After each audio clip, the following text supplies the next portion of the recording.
I never thought my life would turn upside down over a single meeting. But that's exactly what happened when Naomi walked into my gym. My days were predictable. Before her work, sweat, sleep, repeat. As a personal trainer, I spent my time pushing clients to lift heavier, run faster, and eat cleaner, all while keeping my own world simple and free of chaos. I liked it that way. No drama, no complications, just me and the weights. Then she showed up asking about switching up her routine, and everything changed. Naomi wasn't loud or flashy, but there was something about her, a quiet strength that made me look twice. Her dark hair was pulled back in a messy bond, and her eyes had this spark. Like she knew exactly who she was. I offered her a trial session, figuring she'd be like any other client. But she wasn't. One session stretched into a week, then a month. She was consistent, showing up every Tuesday and Thursday without fail. And I started looking forward to those days more than I'd admit. We talked between sets. Nothing deep at first, just small stuff like her favorite protein shake or how she hated cardio. But over time, those chats grew into something more. I learned. She came from a family that stuck together through thick and thin, even if money was always tight.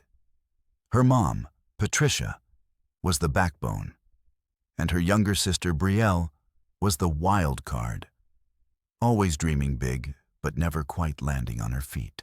Naomi was the glue, the one they leaned on, and I could tell it weighed on her. Though she never complained, she'd laugh it off, saying they were her people, and that was that. I don't know when I started falling for her, but I remember the moment I knew I was in deep. It was after a tough workout. Burpees and deadlifts had her dripping sweat, but she still grinned at me like she'd won a prize. We were wiping down the mats, and she caught me off guard with an invite. "Come over for dinner." She said, her voice casual, but her eyes locked on mine. "You can meet my mom and try that family recipe." I keep talking about the one with the secret sauce. I froze for a second, caught between wanting to say yes and wondering if I was ready to step into her world. But that smile of hers made it impossible to say no. "Sure," I mumbled, trying to play it cool, even though my heart was pounding harder than it did during a sprint. That dinner changed everything. I showed up at their small, cramped house with a bottle of cheap wine, feeling out of place in my gym shorts and hoodie.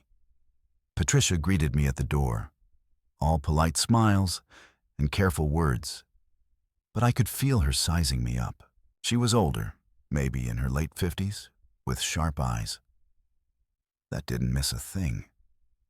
Relay, on the other hand, didn't even try to hide her feelings. She barely looked at me, just gave a quick nod before disappearing to her room. The food was good, some kind of spicy chicken dish that Naomi swore was a family secret, and we laughed over how I couldn't handle the heat. But under the small talk, there was tension. I couldn't shake. Patricia asked too many questions. Where I worked, how much I made, what my plans were. Brielle popped in just long enough to roll her eyes at my answers. Naomi kept the peace, squeezing my hand under the table, but I could tell she felt it too. Driving home that night, my mind was spinning. I liked Naomi, really liked her. But that dinner wasn't just a meal. It was a preview of what I was signing up for. Her family wasn't just close. They were tangled up in each other, and Naomi was right in the middle. I could see it in the way Patricia leaned on her for reassurance, the way Belle expected her to fix everything. They weren't just her mom and sister. They were a package deal, and I wasn't sure where I fit in. Part of me wanted to run to keep my simple life intact. But another part couldn't stop thinking about Naomi's laugh, the way she looked at me like I mattered. As I pulled into my driveway, I gripped the steering wheel tight, staring at the dark street ahead. I wasn't just dating her. I realized I was stepping into their expectations, their struggles, their mess, and I had no idea what that would mean for me. But here's the thing, I didn't turn back. Maybe I should have, but I didn't. Naomi had this pull, this way of making me feel like I could handle anything, even her family. So I kept going, kept showing up, kept letting her in that night, tossing and turning in bed. I couldn't shake the feeling that I just crossed a line. I didn't fully understand Patricia's cautious stare, Brielle's cold shoulder, Naomi's warm hand, and mine. It all swirled in my head. I told myself it was just dinner, just a first step. But deep down, I knew better. My simple life was gone. This was the start of something bigger, something I couldn't control, and I was already too caught up to walk away. What had I gotten myself into? I didn't know yet. But I was about to find out. I've never been the kind of guy who waits around when I know what I want. And with Naomi, I knew pretty fast. She wasn't just another client or some passing crush. She was different. Real the kind of woman who made me think about more than just my next workout. My life before her was all about keeping things easy. Work hard at the gym, help people hit their goals, then crash at home with a protein shake in a quiet night. But after that dinner at her mom's place, I couldn't get her out of my head. Her quiet confidence, her quick laugh, the way she cared so much about her family. It all stuck with me. I didn't waste time wondering if I should make a move. I just did it. One night after a session, we were walking to our cars in the parking lot. The air cool and the sky dark.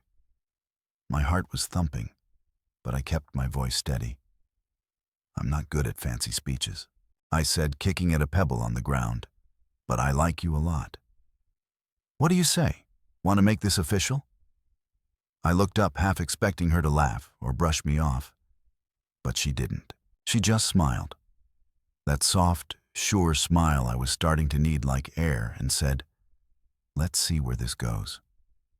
That was all I needed to hear. From there, things moved fast. Faster than I'd ever thought they could.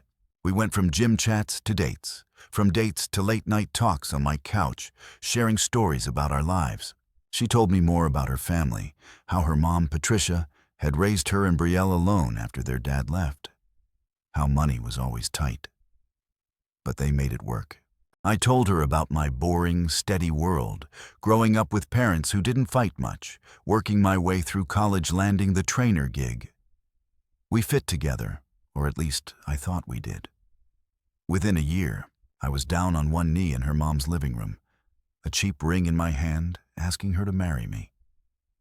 She said yes, tears in her eyes, and I felt like the luckiest guy alive. I had this picture in my head. A starting fresh, getting our own place, building something new together. A little apartment, maybe with space for just the two of us. But Naomi had other ideas, and that's where everything started to shift. She hit me with it a week after the engagement, while we were eating takeout at my place.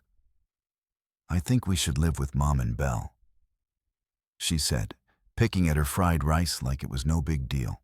I stopped chewing my fork halfway to my mouth and stared at her what I asked, hoping I'd heard wrong.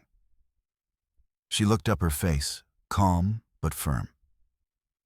"It's temporary." She said Mom needs help with the bills and Brielle's still figuring things out. It'd be easier if we were there. You know, I didn't know. I didn't get it at all. I wanted us to have our own life, not move into her mom's cramped house, with her sister glaring at me every chance she got. But Naomi kept talking, her voice soft but steady, like she'd already made up her mind. "They're my family," she said. "I can't just leave them hanging." I sat there trying to find the right words, but all I could think was how much I hated this idea. Still, I loved her. I wanted her happy. So I swallowed my doubts and nodded. "Okay," I said, forcing a smile. "Temporary, right?" She grinned and kissed me, and I told myself, it'd be fine. That was my first big mistake. The wedding came quick, a small thing at the courthouse. Just us, Patricia, Brielle, and a couple of my gym buddies. Naomi looked beautiful, in a simple white dress, and I couldn't stop grinning. Even with Patricia's tight lip, smile, and Brielle's eye rolls in the background, I thought marriage would be the start of something good, something ours. But the day we moved into Patricia's house, I felt the weight of it settle on me. My stuff, my weights, my clothes, my old couch, barely fit in the tiny spare room. Naomi and I shared. Trish greeted us at the door, her voice all fake cheer. "Welcome home," she said. But it didn't feel like home to me. It felt like I was a guest who'd overstayed already. Rielle didn't even bother coming out of her room that first day. She just blasted music loud enough to make the walls shake. I unpacked my boxes, trying to ignore the sinking feeling in my gut, telling myself this was for Naomi, for us. That first night, lying in bed with Naomi, I stared at the ceiling, listening to the creak of the old house and the muffled sound of Brielle's TV through the wall. Naomi curled up next to me, her head on my chest, and whispered, "Thanks for doing this. It means a lot." I kissed the top of her head, but I couldn't shake the thought that I just signed up for more than I'd bargained for. I wanted to marry Naomi, to build a life with her. But now I was in deep with her family too. Patricia's careful questions from that first dinner echoed in my head how much I made, what my plans were. Bree's cold stares flashed behind my eyes. This wasn't just our marriage. It was me stepping into their world, their rules. I told myself I could handle it, that love was worth it. But as I drifted off, the doubt crept in how temporary was temporary, and what did I really said yes to? I didn't know yet. But I was starting to feel like I'd find out the hard way. Moving into Patricia's house didn't feel like a fresh start. It felt like walking into a trap I couldn't see. Yet I'd pictured marriage as me and Naomi building something together, just the two of us. But instead, I was squeezing my life into a cramped room in a house that wasn't mine. The first few days were a blur of unpacking and trying to find space for my stuff. My dumbbells got shoved under the bed, my clothes stuffed into a tiny closet next to Naomi's. I told myself I could make it work, that this was temporary, like she'd promised. But the moment I stepped out of our room and into the rest of the house, I knew I wasn't just a husband anymore. I was an outsider in enemy territory. Patricia and Brielle didn't say it outright, but I could feel it in the air, thick and heavy like the humidity before a storm. They didn't want me there, not really, and they made sure I knew it without ever having to speak the words. My days were still long. I'd leave early for the gym, training clients from sunrise to dusk, pushing them through squats and lunges while I tried to keep my own head straight. I loved my job. The way I could see people change, get stronger, feel better about themselves. It was my escape, my steady ground. But when I came back to that house, everything shifted. I'd walk through the door sweaty and tired, and there'd be this unspoken expectation waiting for me. Patricia would glance up from the couch, her voice all sugar and ice, saying something like, "Oh, you're home. The sink's leaking again. Think you could take a look?" I'm no plumber, but I grab a wrench and get under there anyway, water dripping on my face while she watched TV. Then there were the chores. Dishes piled up that Brielle swore she'd do, but never did, trash overflowing because no one else bothered to take it out. I'd grit my teeth and handle it, telling myself I was helping Naomi, keeping the peace. But it wasn't just the chores, it was the money too.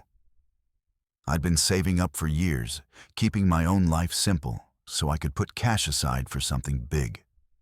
Maybe a house of our own. One day, that dream started slipping away fast. Patricia had this way of dropping hints that weren't hints at all.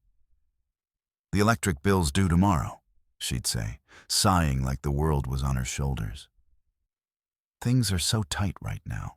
I pull out my wallet, write a check and hand it over, feeling the numbers in my bank account shrink. Riel was worse. She didn't ask. She demanded the Wi-Fi out. She'd snap, glaring at me like it was my fault. You going to fix that or what? So I'd pay for that too. And the groceries and the busted water heater.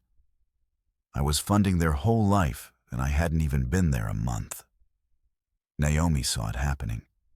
But she'd just shrug. They're not used to having a man around.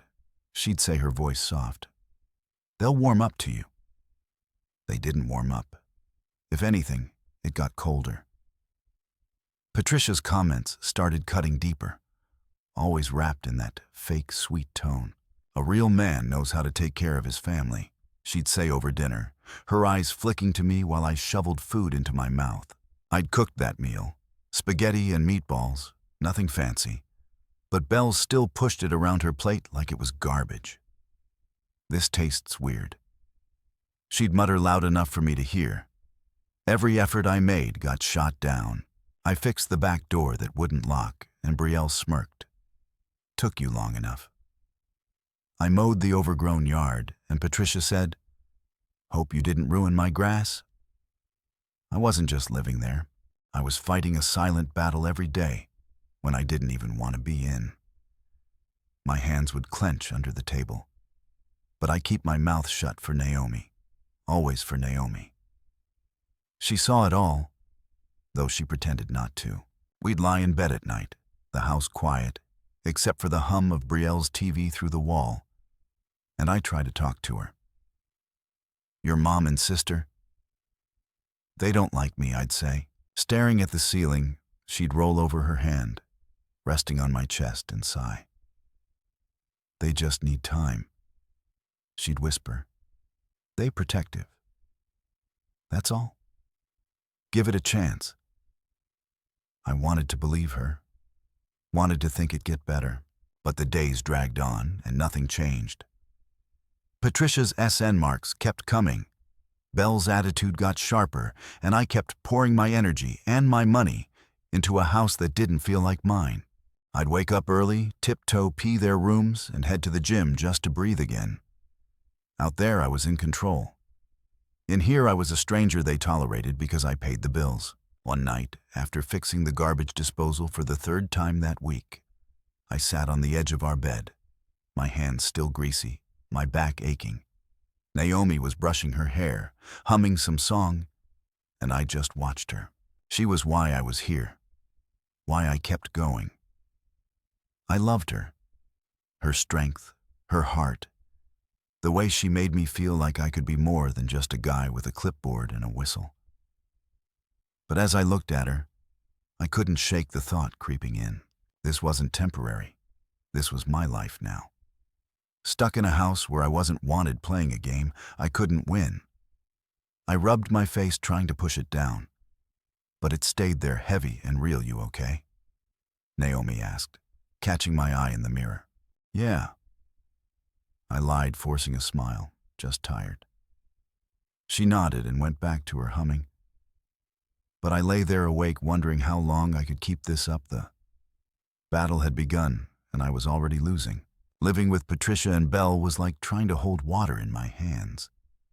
It kept slipping away, no matter how hard I tried to grip it. I thought I'd signed up for a marriage with Naomi, a partnership, a team. But what I got was a life where I was the guy who paid for everything, fixed everything, and still got treated like I didn't belong. My days at the gym were my lifeline. Training clients, counting reps, feeling the burn of a good lift out there. I was in charge, respected, useful. But the second I walked through that front door, I turned into something else. Their personal ATM, their handyman, their punching bag. It didn't start big. It was little things at first, stuff I could brush off. Patricia would sigh and say, "The light bill's higher this month." Things are so tight, I'd nod, pull out my card and cover it, thinking I was helping Naomi's family, doing the right thing. Then Brielle's car needed gas or the fridge was empty, and I'd step up again. I told myself it was temporary, like Naomi kept saying. But temporary turned into months, and the requests never stopped. Then the bigger asks came, and that's when I started feeling the squeeze. Patricia's car broke down one day, some old clunker she refused to replace, and she looked at me over breakfast, her voice all casual. "It's going to cost a couple hundred to fix. Do you think you could?" She didn't finish. Just let it hang there. But I knew what she meant. I paid it, of course, because Naomi was sitting right there, her eyes soft and hopeful, and I didn't want to let her down. A week later, Belle came home with some half-baked idea about starting a jewelry business. "I just need a little cash to get it going," she said, not even looking at me like I owed her. Against my better judgment, I handed over $0, watching it disappear into a pile of beads and WI. That never turned into anything. When the business flopped in less than 2 months, she didn't even say sorry, just shrugged and moved on. I was hemorrhaging money, pouring it into their lives, and for what Patricia still acted like. I was a freeloader, and Brielle wouldn't give me the time of day. Naomi wasn't the problem, at least not directly. She wasn't reckless with cash or lazy. Like her sister, she worked hard, picked up shifts at a coffee shop when she wasn't at the gym with me, but every dime she made went straight to them. "They raised me," she'd say whenever I brought it up, her voice firm but quiet. "Mom sacrificed everything, and Brielle's still finding her way. It's my turn to take care of them." I got it. I really did. Family mattered to her, and I loved that about her.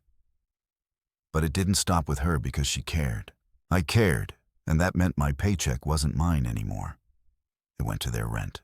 When Patricia fell behind, to Patricia's credit card debt, when she forgot to pay it to Brielle's latest disaster.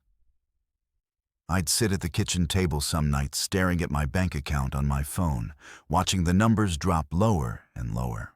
I'd built that savings over years. Late nights, extra clients, skipping vacations, and now it was vanishing. All because I wanted to make Naomi happy. I kept going, though I loved her too much to stop.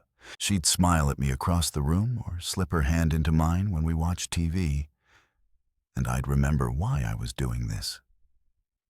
She was worth it. Her heart, her laugh, the way she made me feel like I could take on anything. But the price was steep, and it wasn't just money. It was the way Patricia looked at me, like I was never enough, or how Brielle sneered when I walked by. I was the outsider, the guy they tolerated, because he kept the lights on. I'd lie awake at night, Naomi, asleep beside me, and wonder how long I could keep this up. My dreams, our dreams of a place of our own, a life that wasn't tangled up in her family's mess, felt further away every day. But then something happened that I thought would change it all. Naomi got pregnant. It was a Tuesday when she told me I'd just gotten home from the gym, my shirt still damp with sweat, and she was waiting in the kitchen, her hands twisting together. "I'm late," she said, her voice shaky, but her eyes bright. I stared at her, not getting it at first, until she held up the test, 2 pink lines staring back at me. My heart stopped, then started racing. "A baby?" I asked, and she nodded, a smile breaking through. I grabbed her, pulled her into my arms, and laughed loud. Real, the kind of laugh I hadn't let out in months. A kid, our kid. I thought this was it, the turning point. Patricia and Brielle would have to see me differently. Now. I wasn't just the guy paying their bills, I was the father of their grandson or granddaughter. We'd be a family, a real one, and maybe they'd ease up, maybe we'd finally move out, start fresh. I held Naomi tight, kissing her forehead, and for the first time in a long time, I felt hope. This changes everything, I said, believing it with every piece of me. But as the days turned into weeks, that hope started to flicker. Patricia didn't soften. She just started asking for more, talking about cribs and diapers, like it was my job to buy them all. Belle didn't care. She just complained about how loud a baby would be. Naomi glowed, her belly growing, but she still defended them. Every time I complained, they'll come around, she'd say, and I nod, wanting to believe her. I threw myself into work, picking up extra shifts, saving what I could for the baby. I thought fatherhood would shift the game, make me more than just the wallet they reached into. I was wrong, but I didn't see it. Yet, lying in bed, my hand on Naomi's stomach, feeling the tiny kicks, I told myself it'd be worth it. The price of love was high, but I'd pay it for her, for us, for the little life we'd made. I just didn't know how much higher it'd get. When Lucas came into the world, I thought it'd be the moment everything clicked into place. Naomi had been in labor for hours, her face tight with pain, but her grip on my hand strong as iron. I stayed by her side, wiping her forehead, whispering that she could do this, feeling useless, but trying anyway. Then he was here, our son, a tiny wrinkled thing, with a cry that hit me right in the chest. I held him first, his little body warm against me, and I looked at Naomi, tears in her eyes, and thought, this is it. This is our family. I named him Lucas after my granddad, a quiet man who'd always been steady, and I swore I'd be that for him too. In that hospital room, with Naomi smiling through her exhaustion and Lucas sleeping in my arms, I felt like we'd finally built something solid, something Patricia and Belle couldn't touch. I was wrong, dead wrong, but I didn't know it. Yet we brought Lucas home to Patricia's house. A few days later, his car seat bumped against my leg as I carried him inside. I'd spent weeks getting ready, putting together a crib in our cramped room, stacking diapers in the corner, even painting a little blue star on the wall above his bed. I thought Patricia and Belle would see him and soften that. A grandson would make them see me as more than just the guy who paid the bills. But the second we walked in, I knew nothing had changed. Patricia peeked at Lucas, gave a tight smile, and said, "He's small, isn't he? Hope he doesn't cost too much." Brielle barely looked up from her phone, muttering, "Great, now it's going to be loud all the time." My stomach sank, but I brushed it off, focusing on Lucas's tiny fingers curling around mine. Naomi laughed, said they were just tired, and I nodded, wanting to believe her. I should have known better. The days turned into weeks, and instead of bringing us closer, Lucas just made the lines deeper. I was still working long hours at the gym longer now, with a kid to feed, and when I got home, I'd take over. I changed diapers, rock him to sleep, warm bottles while Naomi rested. I loved it, even when I was dead tired, because he was mine. But Patricia and Belle didn't see it that way to them. I was Lucas's nanny, not his dad. Patricia started leaving me lists by formula: fix the leaky faucet, pick up groceries like I was hired, help. Brielle would dump his dirty clothes on me, say, "You're home, you deal with it." I'd bite my tongue, scoop Lucas up and handle it, because I didn't want to fight in front of him. But it wore me down, the way they acted like I was nothing more than a tool they could use. It got worse at family gatherings. Patricia loved showing Lucas off to her friends, holding him up like a trophy. But she'd turn it on me every chance she got. "Oh, his dad makes a decent living." She'd say, her voice loud enough for everyone to hear, but it's not like he's rolling in it. They'd laugh, and I'd stand there, my face burning, pretending I didn't care. Brielle was sharper, cutting me where it hurt. "You're never around," she'd say, smirking, even though I was working overtime to keep food on the table for all of them. "What kind of dad are you?" I'd clench my fists under the table, my jaw tight. But I wouldn't snap back. Not with Lucas there watching me with those big, curious eyes. I'd scoop him up, take him outside and breathe, telling myself I could handle it for him. For Naomi. Naomi saw it all, but she wouldn't call them out. We'd be in bed, Lucas, asleep between us, and I try to talk. "Your mom and sister. They treat me like crap," I'd say, keeping my voice low. She'd sigh, roll over, and put her hand on my arm. "They don't mean it that way." She'd whisper, "They're just stressed. Just ignore it. Ignore it." How do you ignore your mother-in-law laughing at your paycheck in front of strangers? How do you ignore your sister-in-law acting like you're a deadbeat when you're breaking your back to keep them afloat? But I'd look at Naomi, her face soft in the dark, and I'd let it go. She was still my wife, still the woman I'd fallen for, and I didn't want to push her away. So I ignored it for months, then years, swallowing the anger, the frustration, the feeling that I was losing myself in this house. Lucas grew fast, crawling, then walking, then babbling. Words that made me grin like an idiot. He was my light, the reason I kept going. I'd come home exhausted and he'd toddle over arms up calling Dada in that high little voice I'd lift. Spin him around, and for a minute, the weight of Patricia and Belle would lift, but it always came back. The bills kept piling up: diapers, doctor visits, toys, and I paid them all. Patricia's emergencies never stopped, and Brielle's laziness got worse. I was still the outsider, the guy they leaned on, but never thanked. One night, after a 12-hour shift, I sat on the couch with Lucas asleep on my chest, his little breaths warm against me. Patricia walked by, glanced at us, and said, "Hope you're saving up. He's only going to get more expensive." I didn't answer, just stared at the TV, my throat tight.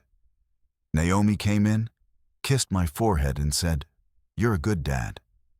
I wanted to believe her, but I didn't feel good. I felt trapped. Years passed like that, a slow grind of work and resentment. Lucas was 3 now, a ball of energy with Naomi's eyes and my stubborn streak. I loved him more than anything.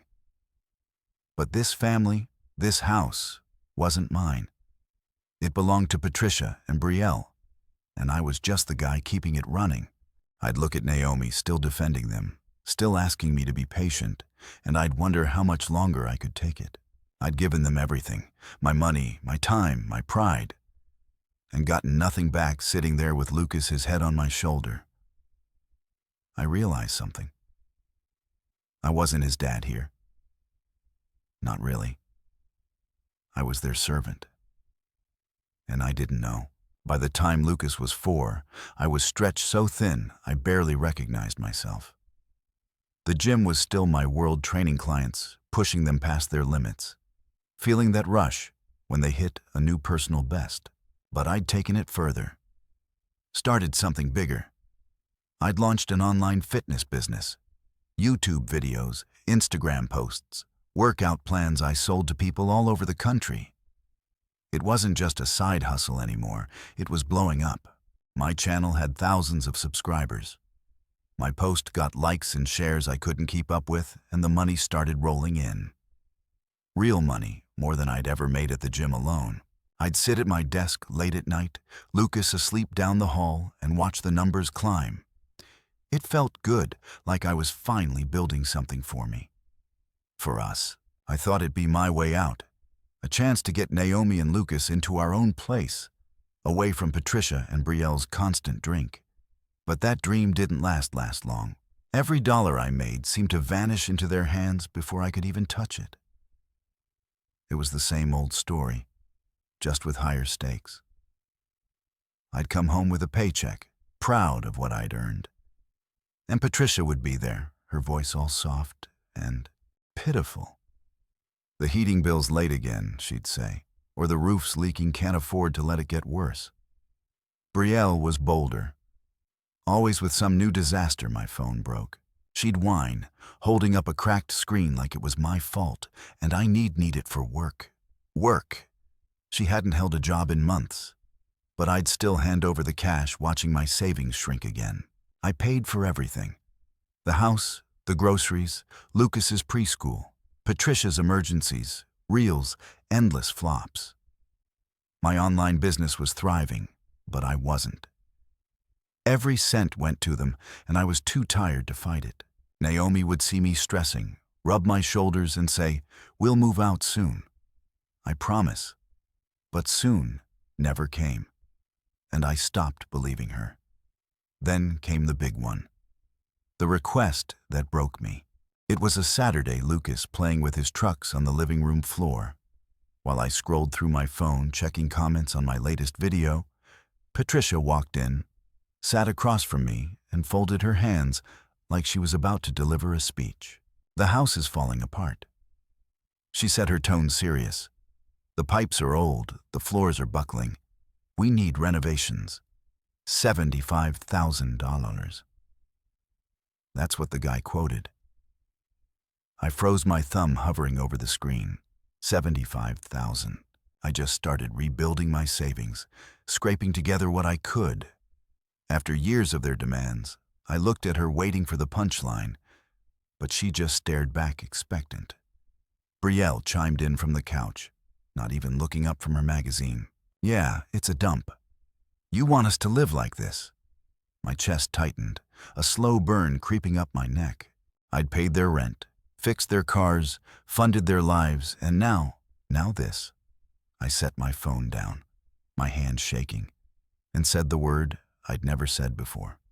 No, the room went still. Lucas kept pushing his truck, oblivious, but Patricia's face hardened. "What do you mean?" "No," she asked, her voice sharp. Brielle sat up, tossing the magazine aside. "You serious?" she snapped. I took a breath, feeling the weight of years pressing down, and stood my ground. "I'm not paying for it," I said, keeping my voice steady. "I've given you enough." Patricia's eyes narrowed, and she leaned forward. "Enough. You've been living here, Rentrée, eating our food, using our heat. Rentrée, I paid every bill for years." I laughed, a short, bitter sound, and shook my head. "I've funded this place since I moved in." I said, "You don't get to pretend I haven't." Brielle jumped up, her face red.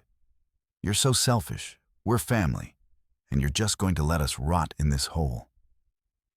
I wanted to yell back, to list every dollar I'd poured into them. But Lucas looked up, his big eyes on me, and I stopped. "I'm done," I said, quieter now. "Figure it out yourselves."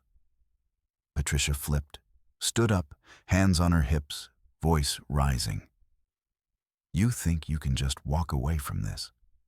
After all we've done for you, done for me?" I almost laughed again, but the anger was too thick. Brielle started shouting too, calling me ungrateful, lazy, a deadbeat, words that didn't even make sense. After everything I'd given, Naomi came in from the K kitchen, wiping her hands on a towel, her face pale. "What's going on?" she asked. Looking between us, I turned to her, hoping she'd back me up just this once. "Your mom wants 75 grand for renovations." I said. I told her. "No," Patricia cut in. "He's abandoning us. Naomi, after all we've been through." Naomi's eyes flicked to me, then to her mom, and I saw it. The hesitation. She stepped closer, her voice soft. "Maybe we can work something out," she said, reaching for my arm. "Work something out." I pulled away, my heart sinking. Even now, she couldn't take my side. The fight went on. Patricia yelling, Brielle cursing, Naomi trying to calm everyone down. But I was done listening. I picked up Lucas, his truck still in his hand, and walked to our room. I shut the door, sat on the bed, and held him close, his little head against my chest. "Dad, I'm mad?" he asked, his voice small. I forced a smile, kissed his hair. "No, buddy, just tired." But I wasn't tired. I was broken. Years of giving, working, sacrificing.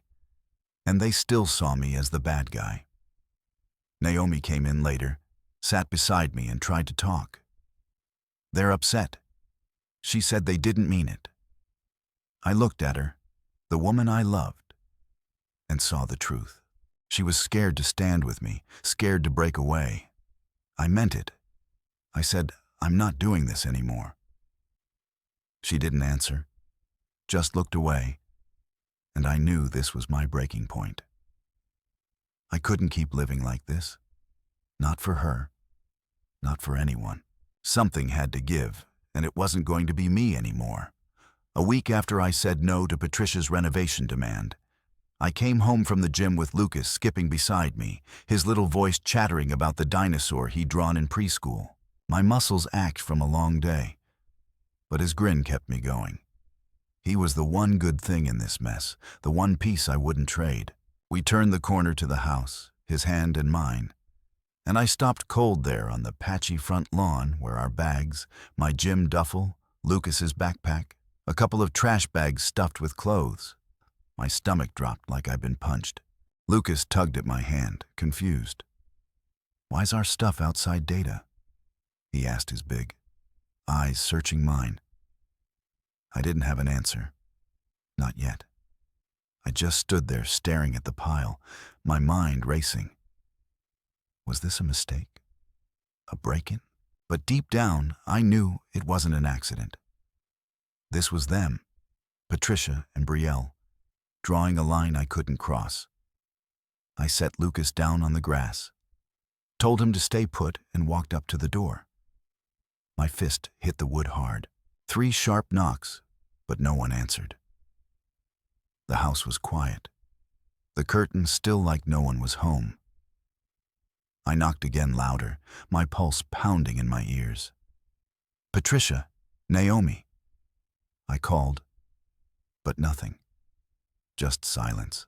I grabbed my phone, dialed Naomi, my fingers shaking as it rang straight to voicemail. Her voice, soft and familiar, told me to leave a message. But I didn't. I hung up, my throat tight. What was this? Where was she? I turned back to Lucas, who was poking at his backpack, and forced my voice to stay calm. "Hang on, buddy," I said, ruffling his hair. "Weck, figure this out." But inside, I was spinning anger, confusion, fear, all mixing together until I couldn't tell them apart. Then the door cracked open just an inch, and Patricia's face appeared. Her eyes were cold, her mouth a thin line. "You need to find somewhere else to stay." She said, her voice flat, like she was telling me the weather. I blinked, the words not sinking in at first. "What are you talking about?" I asked, stepping closer. "This is my home. My wife's here. My son lives here." She didn't. Flinch just stared at me through that narrow gap. Not anymore. She said, "You made your choice. When you said no, we don't need you here." My chest tightened, and I pushed against the door. But she held it firm. "Where's Naomi?" I demanded, my voice rising. "Let me talk to her." Patricia shook her head. "Sheck, not here. Take your stuff and go." The door slammed shut, the lock clicking loud in the quiet afternoon, and I stood there, stunned, my hands still raised. Lucas grabbed my leg, his voice small. "Where's Mommy?" he asked, and I looked down at him, his little face scrunched with worry. My heart broke right there, splintering into pieces. I didn't know how to pick up. "She's busy," I said, crouching to his level, forcing a smile. "We going to have an adventure, just you and me, okay?" He nodded, unsure, and I scooped him up, grabbing our bags with my free hand. My mind was a mess. Where was Naomi? Why wasn't she answering? Had she agreed to this? I couldn't think straight. But I knew one thing. I wasn't leaving Lucas out here. Scared and confused, I threw the bags in my truck, strapped him into his car seat, and drove off, my knuckles white on the wheel. I didn't know where we were going. My buddy, Mike's place, maybe, or a cheap motel. But I had to get us out of there. We ended up at Mike's, a cramped apartment a few miles away. He was a trainer too, a guy I'd known since college, and he didn't ask too many questions. When I showed up with Lucas and a pile of bags, "Crash as long as you need," he said, tossing me a spare key. I got Lucas settled on the couch with a blanket and some cartoons. But I couldn't sit still. My phone stayed silent. No calls, no texts, nothing from Naomi. I paced the tiny living room. Replay Patricia's words, the locked door, the bags on the lawn. This wasn't just about the money. It was personal. They'd kicked me out, taking my home. My family and Naomi hadn't stopped them, or worse, she'd helped. The thought twisted in my gut, sharp and sick, but I pushed it down. I didn't have proof, not yet. I just had Lucas watching me with those trusting eyes, and I had to keep it together for him.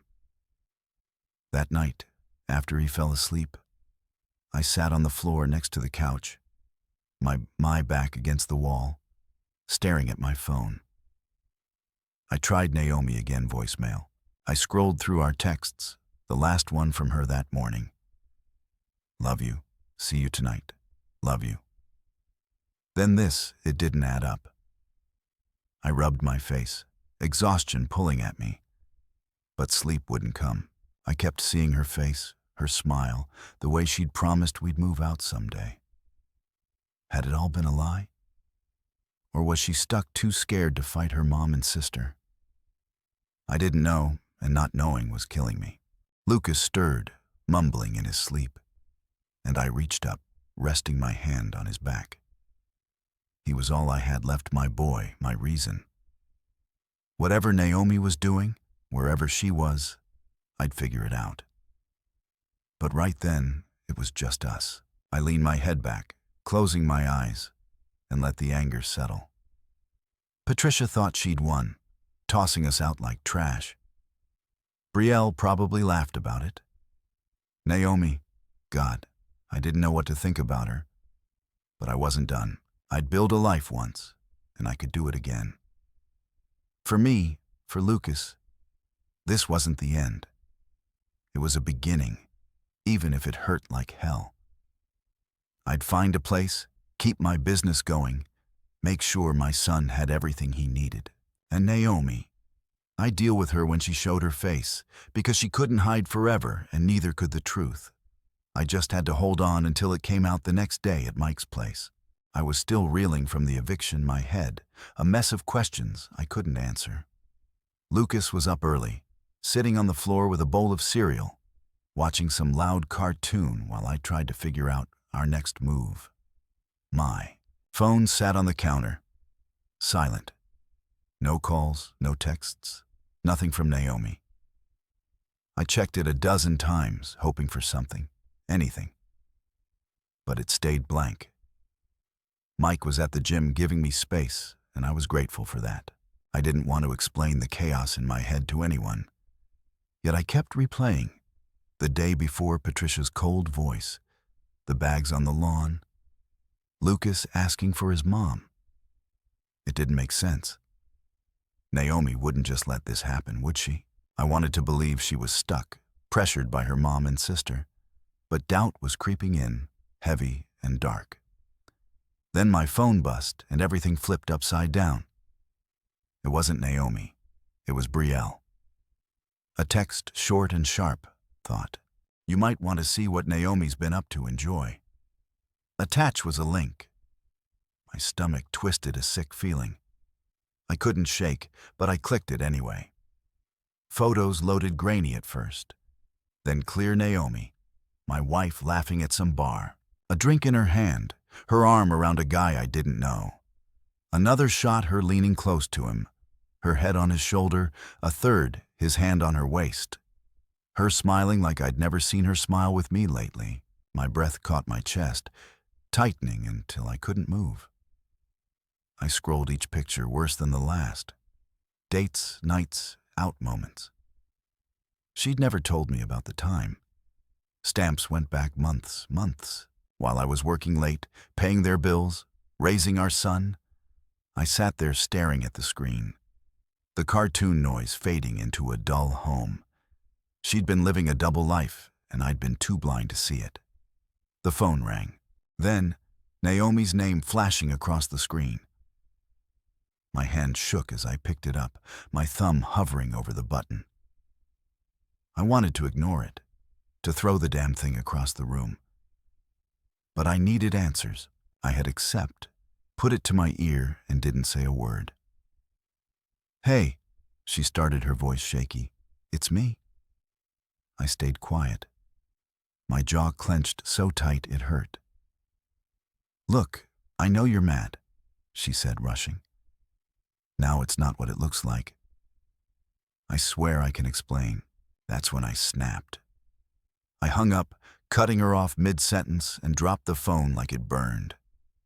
Explain what was there to explain. The pictures didn't lie. Brielle might be a snake, but she'd handed me the truth on a platter.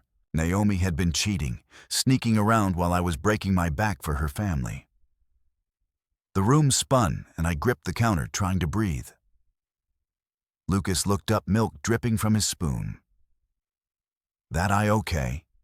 he asked, his voice small. I forced a nod, a weak smile. "Yeah, buddy, finish your breakfast." I couldn't sit still. After that, I paced Mike's tiny kitchen. The photos burned into my brain. Naomi's laugh, that guy's smug face, the way she looked. So free, so happy, without me. How long had it been going on? How many nights had she lied, saying she was with friends or helping her mom? When she was really with him? I thought back her late shifts that didn't add up, her phone, always face down, the way she dodged my questions with a smile. It had been right in front of me, and I'd missed it, too busy playing the good husband, the good dad, the good sucker. Anger boiled up, hot and raw. But under it was something worse. Hurt, deep and sharp, cutting me open. I'd loved her, trusted her, given her everything, and she'd thrown it away for what? Some guy in a bar. I didn't even know who he was. But I hated him.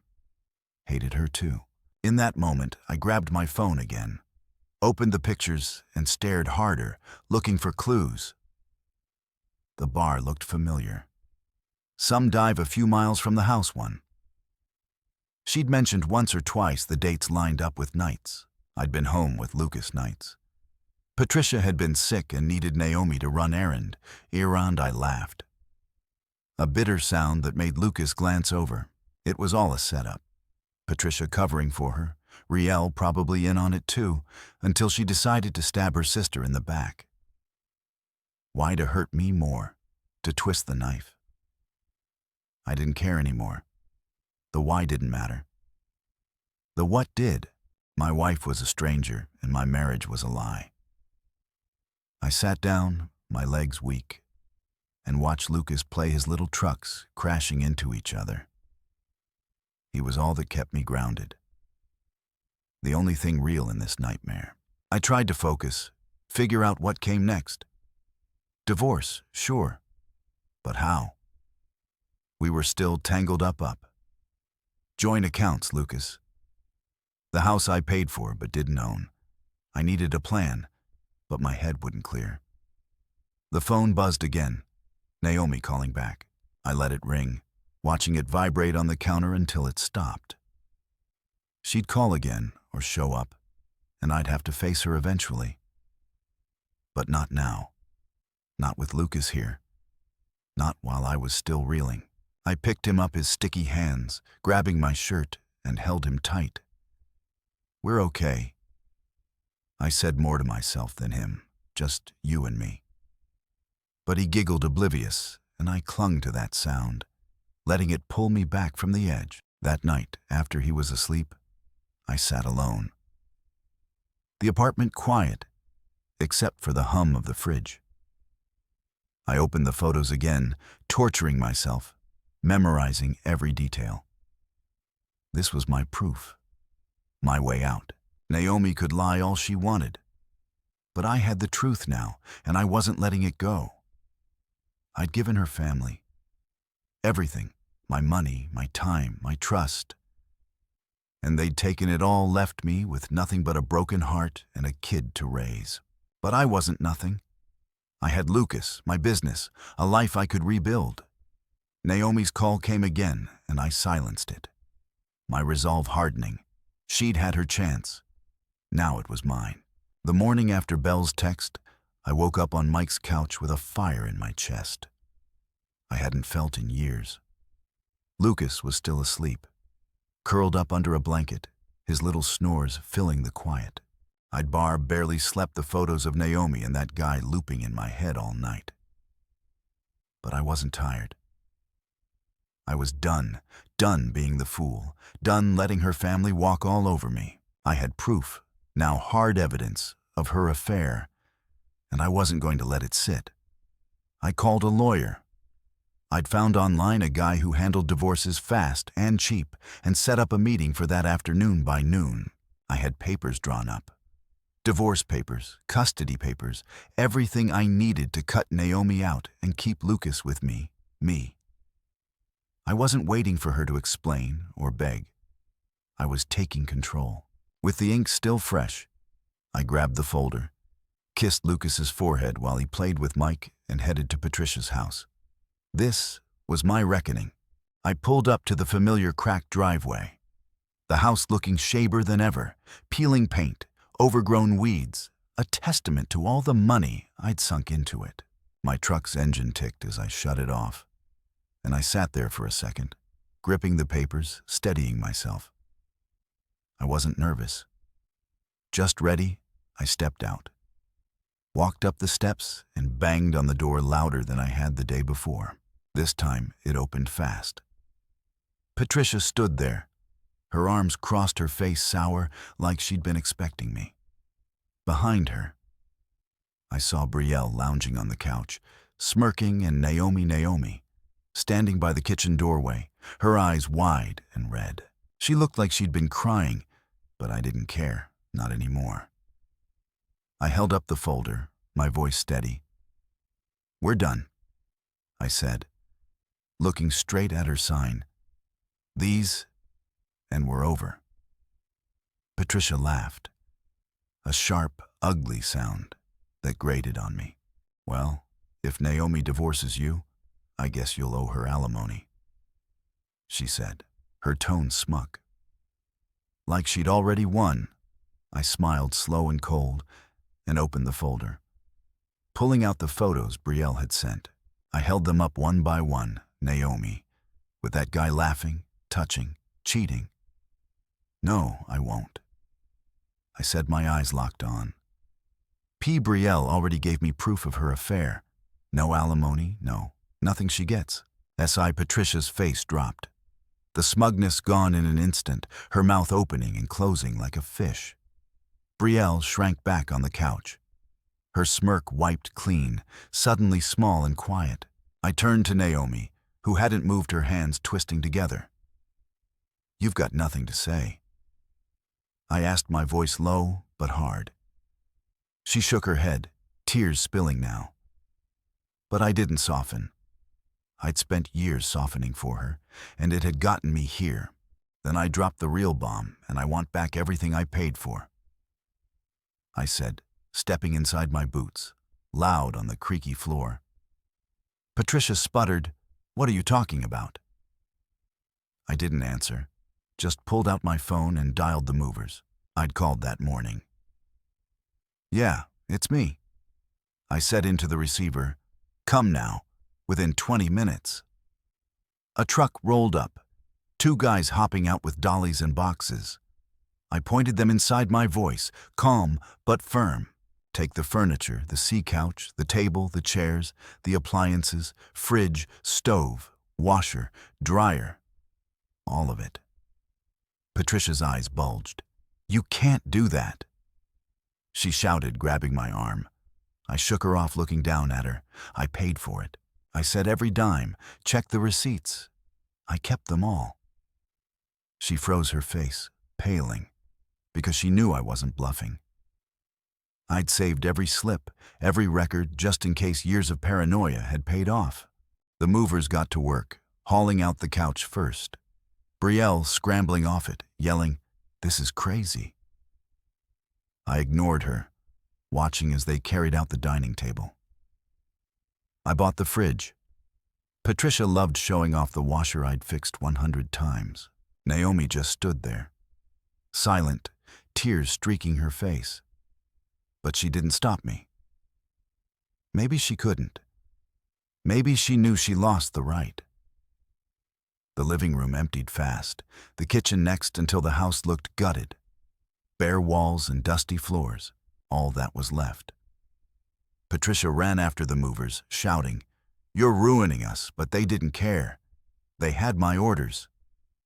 Brielle started screaming, calling me every name she could think of, but it bounced off me. I felt nothing for them now. Just a cold, clear focus. Lucas was mine, and this was my line in the sand. When the truck was loaded, I turned back to Naomi, the divorce papers still in my hand sign. I said, holding them out. She took them, her fingers trembling, and stared at the pages like they'd bite her.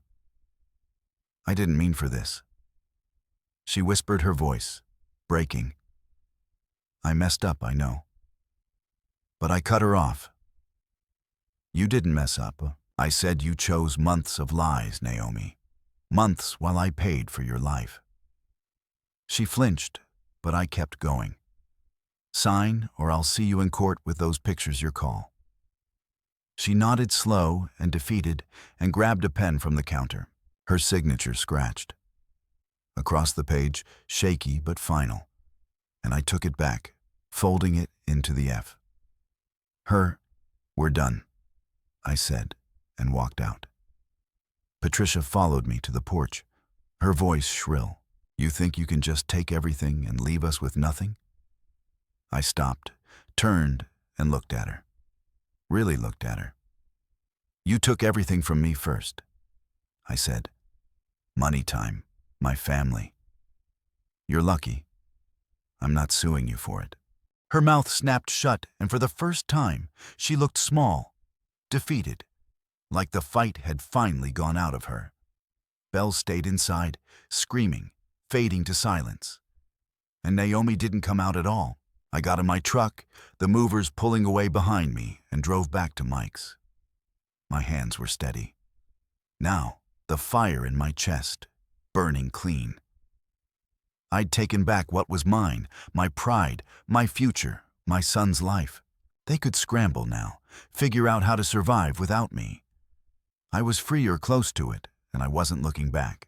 The divorce went through faster than I'd expected, like cutting a rope that had been fraying for years, with Naomi's sign, signature on the papers, and those photos from Belle as my ammo. The judge didn't hesitate. I got full custody of Lucas, and she got nothing. No alimony, no split assets, just the clothes on her back and whatever mess she'd made with that other guy. She tried to fight it. At first, showed up to the hearing with red eyes and a lawyer who looked like he'd rather be anywhere else. "I made a mistake," she said, her voice cracking. As she stood there, hands clasped tight. "I'm his mom. He needs me." I didn't look at her, just kept my eyes on the judge. My jaw set. The picture spoke for me. Months of lies. Months of her choosing someone else. While I raised our son, the gavel came down and it was over. Lucas was mine legally, fully, and I walked out of that courtroom feeling lighter than I had in years. Patricia and Brielle didn't fare much better. Without my money propping them up, the house slipped away fast. I heard through Mike, who still knew people in their neighborhood, that they couldn't keep up with the rent. After I took the furniture and appliances, the landlord gave them a month to pay or get out, and they didn't make it last. I knew they'd moved into some rundown apartment across town. Patricia complaining to anyone who'd listen. Belle bouncing between dead and jobs. I didn't care enough to check. It was their problem now, not mine. They built their whole world on my back, and when I walked away, it crumbled good.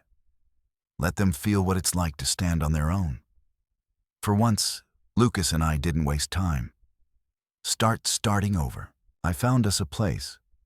A small 2-bedroom house, a few miles from Mike's. Nothing fancy, but ours. The walls were plain white.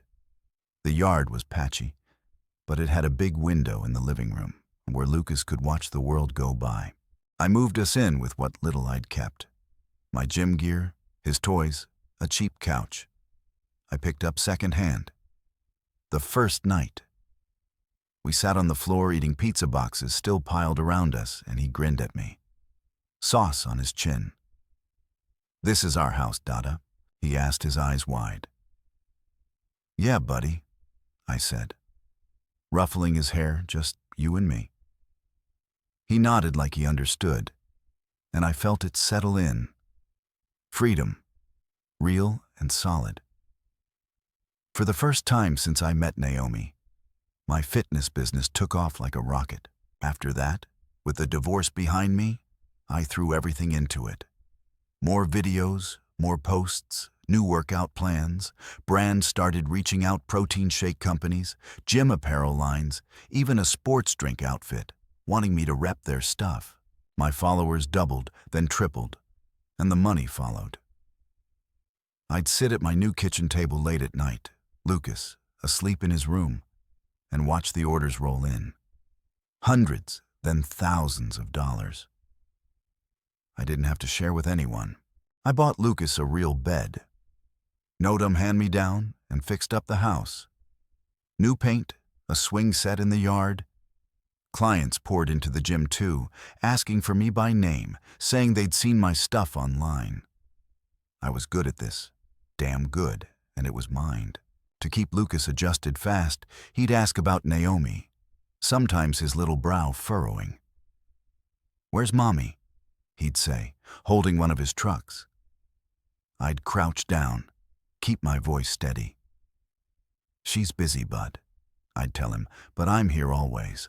He'd nod, hug me tight, and run off to play. I didn't badmouth her. I wouldn't do that to him, but I didn't sugarcoat it either. She'd made her choice, and I was his dad. His rock.